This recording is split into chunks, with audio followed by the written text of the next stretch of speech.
Að sunnan í boði holta kjúklings, grunnur að góðri máltíð. Ertu að fara að breyta? Við smíðum þínar innréttingar, trésmiðan Faggus Þorlákshöfn. Hótel Laki, Efrivík, Kirkjubæjarklaustri, sími 412 4600. Gæðavottaðir steinrimlar, bása milligerðir fyrir kýr, kvíur og kálfa, skágrindur, milligerðindur og festingar, landstólpi.is.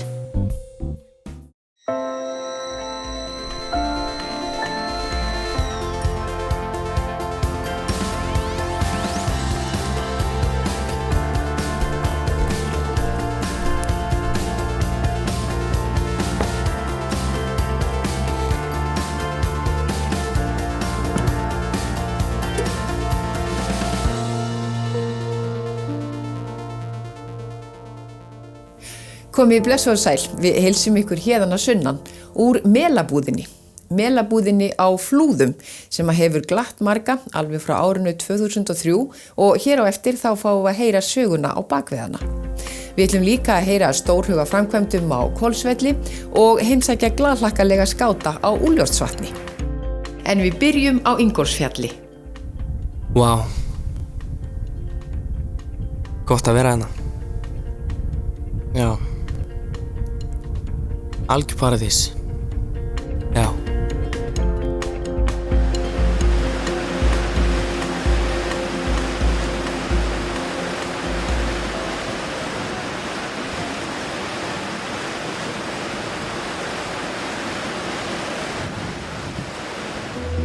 Höldum af stað inn í draumaland á bökkum Ölfusár sunnan Ingólfsfjalls.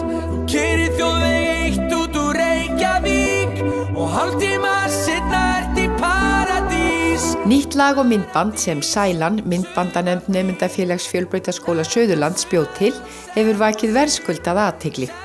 Metnaðurinn leynir sér ekki. Strákarnir í Stop Wait Go unnu lagið með nemendunum og Ingó Veðurguð sá sönginn að stórum hluta. Okkur langaði svona að rífa þess upp stemningunni í skólanum. Við höfum verið að taka upp svona vídeósketsaþætti og eitthvað svona og við ákváðum að taka stórskref í byrjun annar og henda okkur í eitt lag og við gerum það svo sannlega.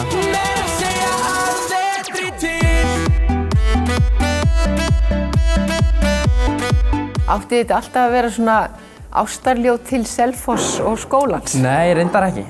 Við ætlum bara að semja gott lag og ætlum að svona hafa Selfoss inni en svo komu þeir með góðum hugmyndum að gera þetta bara Selfoss og við tókum mjög vel í það. En voruð þið ekkert í neinum vandræðum með að svona ákveða hvað væri Selfoss? Hvað væri svona einkennandi fyrir Selfoss? Það náttúrulega bara pulsuvagninn og FSU. Já, við höldum að staðinn í draumaland á bökkum Ölfusár sunnan Ingólfsfjalls. Það sólin skín allan á sig sving, allir strákarnir eru á fasi bíl. Hann eru stelpur að kela, strákar að stera, selfie-singar hafa ekkert að fela. Grifjan klassi að chilla í, sitt á perrabekknum þegar það frí. Myndbandi lýsandi fyrir skólan? Já, myndbandi, kannski ekki alveg. Það var kannski farið aðeins yfir strikið hérna á 1-2 stöðum. En ef við ekki segja bara alltaf góða sé lýsandi fyrir skólan. Geggja bíó og geggja brú, besta pulsan og kaffikrús. Bensinstöð, sætur hundur, Subway, sundlaug og 800. 800 undur vera þar, það vilja allir vera þar. Upp með hendur fyrir FSU, upp með hendur fyrir FSU. Höldum af stað inn í draumaland. Sko byrjunin, það var eiginlega bara hugmynd sem við fengum í skólanum samdægurs. Oft það þannig, við fáum hugmyndir og síðan segjum við að við gerum þetta í næstu viku og þá nennum við ekki að framkoma þær eða finnst okkur það ekki jafn góð hugmynd lengur. Þannig að við bara rukum beint þetta í skóla og löbbuðum upp á Ingólfsfjall. Vá. Gott að vera hérna. Já. Algjör paradís. Já. Já. Við ekki fara að halda stað. Jú. Inn í draumaland. Já, hún svolítið dramatísk og það svolítið mikið sagt, svolítið lítið sagt segi ég. Og við tókum þetta upp alveg nokkur sinnum. þó þetta séu bara örfá orð, þá tókst okkur að klúðra þessu alveg margoft. En þetta var alltaf svona að lokum. Paradís, sumarfrí, það alltaf sumar á Selfossi, Selfossi, Selfossi, það alltaf sumar á Selfossi. Við unnum vídeóið þannig að við tókum hvern og einn bara, þess að rappart.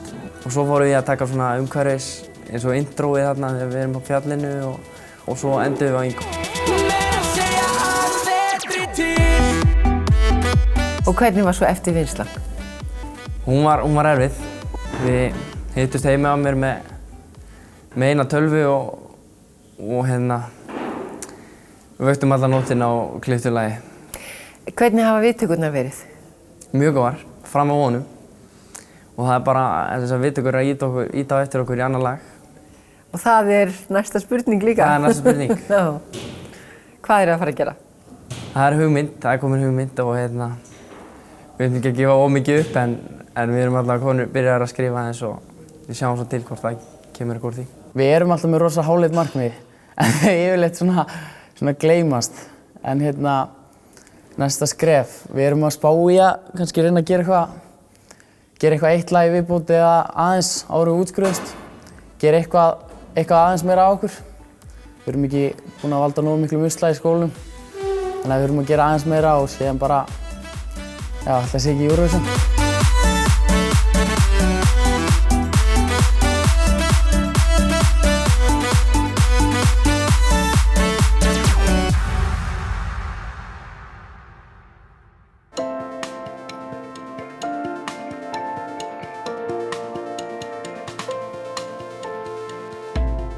Til stendur að reisa eldfjalla og jarðskjálftamiðstöð á Hvolsvelli og nýjustu fréttir herma að undirbúningur gangi vel og stutt sé í að framkvæmdir hefjist.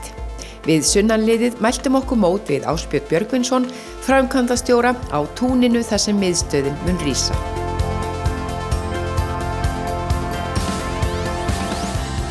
Ásbjörn, við lokum augunum og ímyndum okkur að árið sé 2017. Hvað myndum við sjá hér á bakvið þá?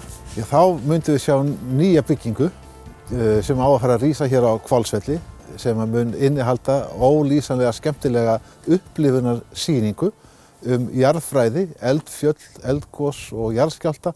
Allt sem tengist því hvernig Ísland varð til fyrir 20 milljónum árum síðan og þetta ætlum við að gera bara hreinni upplifunarsýningu ásamt því að vera hérna með fallega handverksverslun sem byggja á íslensku handverki fyrst og fremst og síðan flottum veitingastað þar sem við ætlum að reyna að nýta mat og héræði fyrst og fremst en að bjóða ferðamenn velkomna því að með þessum hætti þetta að fá ferðamenn til að fara víðar og dvelja lengur út á landsvæðunum. Það með aukinni afþreyingu og hún verður að byggja á gæðum og hún verður að byggja á þjónustu sem að fólk tilbúið að borga fyrir. Það svona nánast búið að full fjármagna verkefnið. Það komið stjórn yfir verkefnið líka og nú erum við bara að ljúka samningu við byggingaverktakann og við munum og ætlum okkur að opna hérna vorið 2017. Hversu stórt þetta verkefni? Byggingi sjálf er 2200-300 fermetrar sem að rís hér á þessari lóð hér fyrir aftan okkur. En kostnaðarlega þá þetta náttúrulega gríðarlegir peningar. Það verið að leggja mikla peninga í þetta til þess að gera þetta vel úr garði og að þetta hafi það aðdráttarafl að fólk vilji koma til okkar og það það sem við verðum að skapa. Það að fá áhuga ferðamannina og auðvitað heimamanna líka til að heimsækja okkur því að þetta á líka geta verið miðstöð fyrir heimamenn að koma og hittast þarna í kaffispjalli og sjá það sem við erum að bjóða upp á og svo auðvitað líka alla þessa almannafræðslu sem við ætlum að vera með innan hússins í opnu almannarými. Þar verður fræðsla bæði náttúruvá, hugsanleg eldgos og eldgosahættu. Þannig að ferðamenn sem hingað koma fá þessa fræðslu sem þeir þurfa svo mikið á að halda áður en þeir fara hér kannski inn í Þórsmörk eða upp á hálendi eða bara sandana eða rok og ófært. Að þá getum við miðlað öllum nýjustu upplýsingum frá almannavörnum, lögreglu og þá þess vegna öðrum viðbragðsaðilum sem hér eru, kynnt fólki rýmingar áætlanir eða verður nú Kötlugos, hvar fara flóðin fram, eða fyrir austan eða vestan eða sunnan. Þarna ættum við að reyna að miðla þessum upplýsingum og við erum í góðu samvinnu við almannavarnir, lögreglustjóra hér á Suðurlandi sem hefur verið okkur mjög innan handar í þessu verkefni og síðan auðvitað Jarðvísindastofnun Háskóla Íslands og Veðurstofu Íslands. Það er alltaf voða gaman að leika sér með tölur. Hverju spáið þið með gestafjölda? Nú, við sjáum það auðvitað bara með vaxandi ferðamannafjölda til Íslands að þá, samkvæmt rannsóknum, þá fara hér fleiri 100.000 manns í gegnum Hvolsvöll á hverju einasta ári. Og það er ekkert að draga úr því, það mun bara vaxa. Á þessu ári stefnum við að því að ná hér allavega 70-80.000 manns á fyrsta heila starfsárinu og síðan mun þetta fjölga og við teljum að húsið muni laða til sín allavega 120-30.000 ferðamenn þegar þetta er svona farið að komast reynsla og orðspor okkar verður farið að spyrjast út því að það er þetta sem við verðum að gera. Gott orðspor verðst víða en illt út allt og við ætlum að reyna að standa þannig að verki að ferðamenn segi frá og hvetji aðra til að koma til okkar líka. Eitthvað hafa menn nú spáð í líka hvaða áhrif þetta á að hafa hér á Hvolsvöll og nágrenni? Já, óneitanlega hér eins og allstar annars staðar þar sem ferðaþjónustan hefur verið að byggjast upp og verið að fara í stórframkvæmdir, þá hefur þetta mikil áhrif á samfélagið. Hjá okkur hefur það verið grundvallarforsenda að samfélagið sé sátt við það sem við erum að gera. Þannig að við héldum hér kynningafund fyrir rúmu ári fyrir heimamenn til að skýra fyrir þeim hvað við erum að fara að gera og við stefnum á annan fund núna í febrúar að segja þá frá stöðinni eins og hún er í dag og hvernig þetta lítur út núna. Að öðru leyti þá mun þetta vonandi hafa bara þessi jákvæða áhrif að stækka kökuna fyrir alla sem hér eru með þjónustu á svæðinu. Við vinnum þétt og mikið með ferðaþjónustu aðilum á Suðurlandi í því að verða hérna allsherjar upplýsinga og sölu miðstöð fyrir þá. Og síðan sköpum við vonandi hérna 20 eitthvað ný störf á þessu svæði sem að við auðvitað vonum að flestir verði heimamenn. En hugsanlega kemur fólk víðar að og vill fara að setja stað á Hvolsvelli, það væri æðislegt því að við viljum gera Hvolsvöll að áfangastað, ekki bara viðkomustað.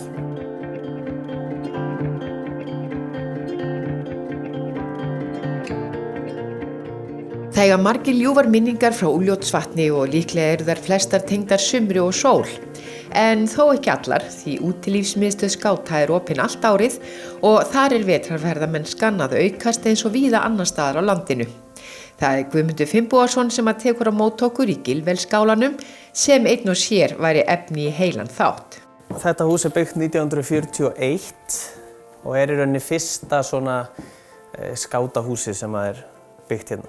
Og þangað til að þá hefðu skátarnir komið hérna í nokkur ár á undan og verið bara í tjöldum. Það var bara 40 strákar og 2 leiðbendur og þeir voru bara í tjöldum í 3 mánuði. Sami hópurinn, þannig að þetta var svona aðeins öðruvísi. Það myndi ekki duga í dag?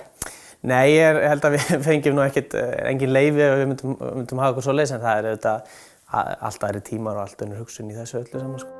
Starfsemin á Úlfljótsvatni miðast að stórum hluta við skólabúðir og þjónustu við skátahópa og sífellt bætist við þann hóp sem vill nýta sér aðstöðuna sumar og vetur.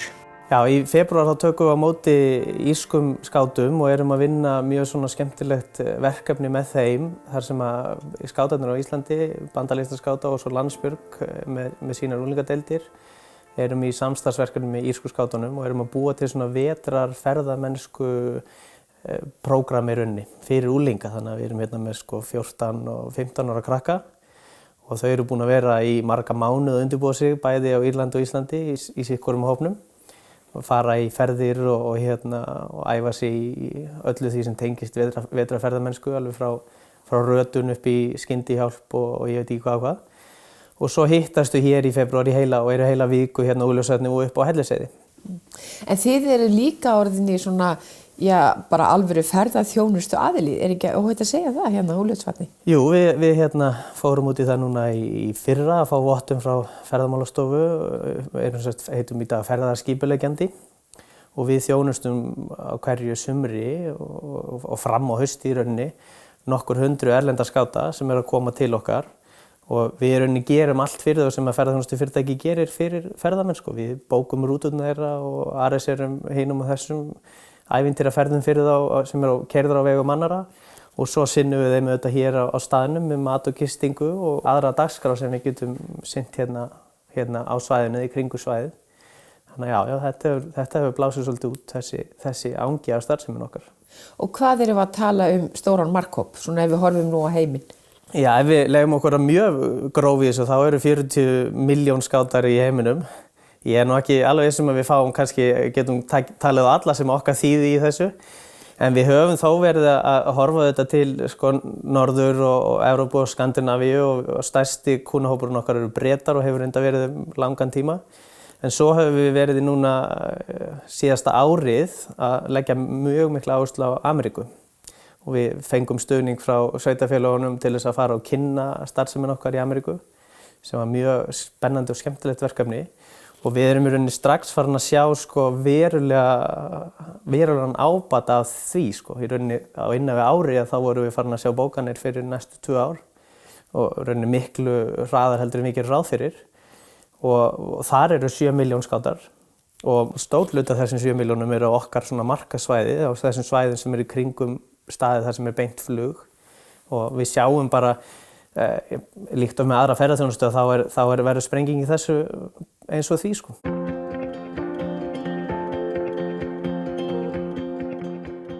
Það er ekkert langt síðan að hafa byrjað að endurbyggja þetta hús. Það var nú komið svona á tíma en svo ákváðu menn að vaða í það og endurbyggja það og fengu hóp á svona eldri skátum og undir forystu eins 92 ára. Maður stýrir hérna með harðri hendi. Og þeir eru búin að endurbyggja húsið í rauninni alveg frá A til Ö og búið að gera eins mikið og hægt er að gera fyrir svona hús. Og það sem er svolítið gaman er að við eigum í rauninni þá þetta hús og þessa minningu og þetta er sjaldgæft í dag sko. Svona hús þar sem er svona mikil saga og maður finnur það um leið maður kemur inn sko. Þetta er svona skátaskáli. Það er bara eiginlega ekki til neins þar. Okkur vantar meiri gistipláss, það er í rauninni það sem er að há okkur sko gagnvart þessum hóp vegna þess að það er mjög mikil áhuga að koma til Íslands og Ísland er ekkert minna vinsælt hjá skátum heldur en öðrum ferðamönnum sko. Þannig að það sem við horfum auðvitað til er að við höfum stórt tjaldsvæði og skátar eru vanir að ferðast þannig að við erum vonandi að sjá fram á bara sprengingu í því þó við getum ekki sett á alla inn sko. En sér fyrir farið að byggja? Já, ég er náttúrulega sko, í eðli mínu mikill bjartsýnismaður þannig að ég vona það að við förum út í svoleiðis verkefni fyrir en seinna. En maður getur svo sem ekki dagsett neitt svoleiðis en ég held sko að ef við horfum bara á það sem er að gerast í bæði í þessum ferðaþjónustu hluta af þessu og annarri starfsemi okkar að þá er það bara óhjákvæmilegt. Menn hafa nú byggt úr ýmsu hér á Úlfljótsvatni. Þið getið kannski tekið einhver svona gamlar hefðir til fyrirmyndar? Já, fyrstu flokkaskálarnir sem voru gerðir úr flutningakössum frá bandaríska hernum. Ég er ekki viss að það myndi vera sá standard sem við viljum hafa í dag en ég veit að þegar og ef við byrjum að þá verðum við frumleg og leitum ýmsa lausna í því þó að verði ekki kannski flutningakassar. Já, ég held að við erum ekkert að baki dottinn. Svo.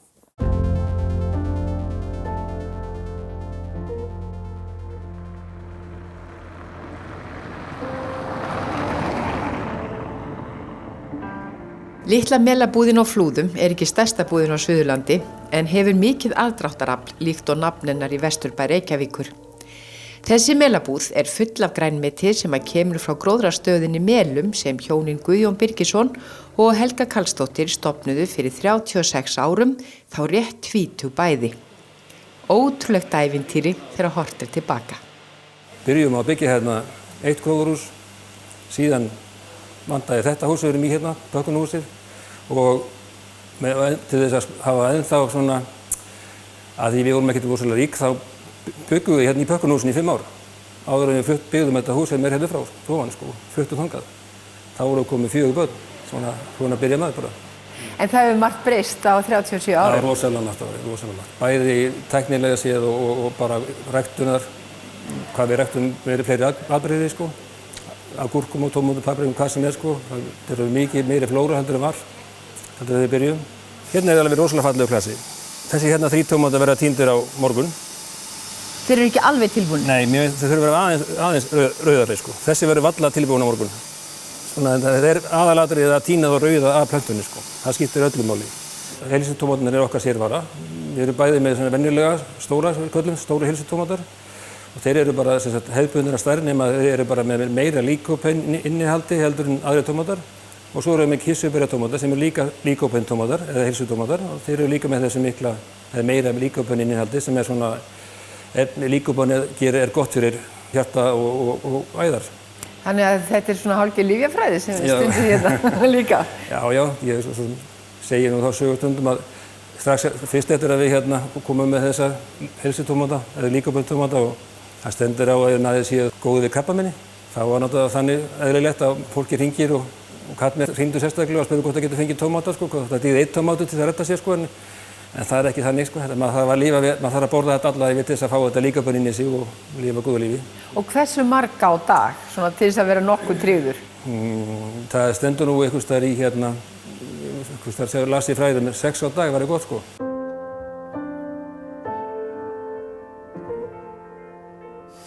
En þetta sem svona sko, þetta verður bara svona fisk sko, svona þurrt.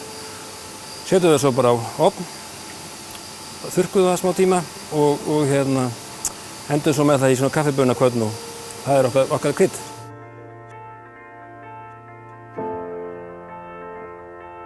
En gúrkurnar, það er svolítið gaman að sjá þær blómstrandi, það eru ekki þannig sem að við sjáum það neytendurnir. Hvers vegna fylgja blómin aldrei með? Það er bara hefð fyrir því að í gúrkum, bara í Evrópu allavega, að blómin eru tekin af, þau eru ekki með. Þau verða kannski ekki falleg heldur og svo í tómátunum og þá er griffillin að það sem blómið er í, það sem blómið kemur í, eða það sem tómátin hangir á sig, það er líka tekið af á Íslandi en ekki í Evrópu. Og veistu ástæðuna eða? Þetta er bara eitthvað sem byrjaði hérna og tökum ekki af og við höldum bara áfram, og finnst þetta bara fínt líka. Gúrka er ekki bara gúrka, hvernig eru þær bestar? Mér finnst það bestar svona 10 cm langar. Það eru svona hálfsbrotnar. Það er langt best að finnst mér sko, sem forvöndinni mín að geta borðað þannig gúrku sem rektandi en það sem við seljum mest af eru 350 gramma gúrkur og það er það sem við gerum út á. Tekum við bara blómið af og alls í bita. Ég er að bjóða þér fyrst náttúrulega. Æja. Ætlarðu að gefa mér bita? Ég fæ kannski blómið á bak við eyra þá.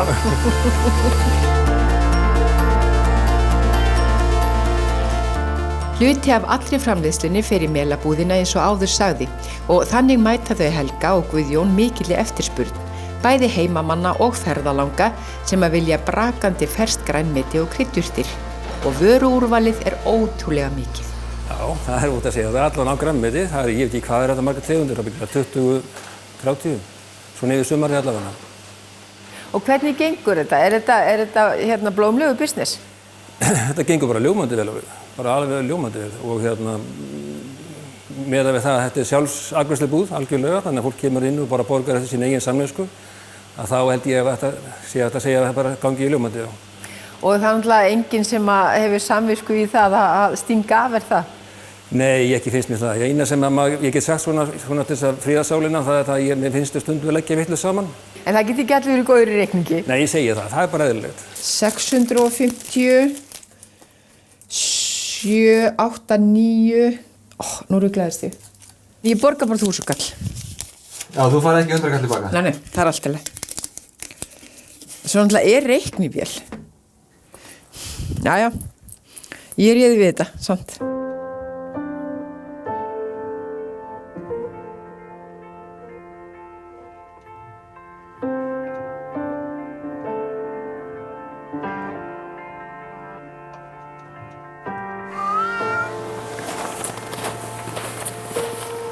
Hvað séu, er kall?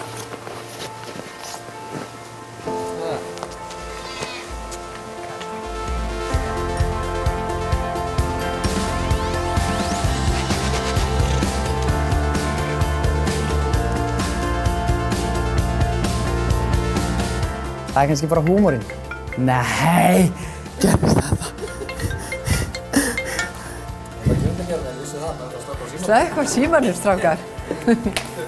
Við erum listamenn, meiri listamenn.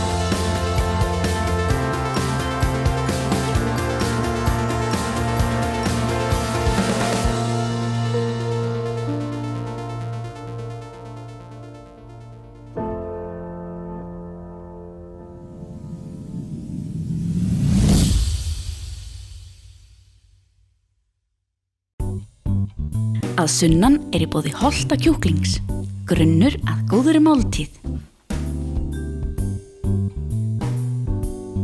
Ertu að fara að breyta? Við smíðum þínar innréttingar, trésmiðan Faggus Þorlákshöfn. Hótel Laki, Efri Vík, Kirkjubæjarklaustri, sími 412 4600. gæðavottaðir steinrimlar, bása milligerðir fyrir kýr, kvíur og kálfa, skágrindur, milligerðindur og festingar. Landstólpi.is